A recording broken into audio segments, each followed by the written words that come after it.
আসসালামু আলাইকুম। আজকে আমরা মেইনলি আপনাদের দেখাবো কিভাবে আপনারা থার্ড পার্টি কুকিজটা ক্লিয়ার করতে পারেন। এই থার্ড পার্টি কুকিজ ক্লিয়ার না করার কারণে অনেকেরই অ্যাকাউন্টের বিভিন্ন ধরনের সমস্যা ফেস করে থাকেন। তো সর্বপ্রথম আমরা ক্রোমের থ্রি ডট বা যে কোনো ব্রাউজারের থ্রি ডট থেকে সেটিং অপশনে চলে যাব।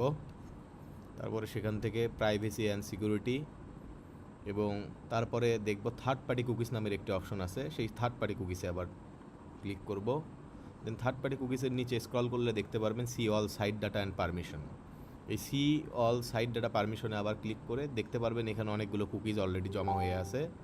সো সেই ক্ষেত্রে ডিলেট অল ডাটাতে ক্লিক করে ডিলেটে ক্লিক করলে আপনার সবগুলো ডাটা ক্লিন হয়ে যাবে এবং আপনি এখন আপনার অ্যাকাউন্ট ইউজ করলে আপনি আর আগের মতো সমস্যা ফেস করবেন না।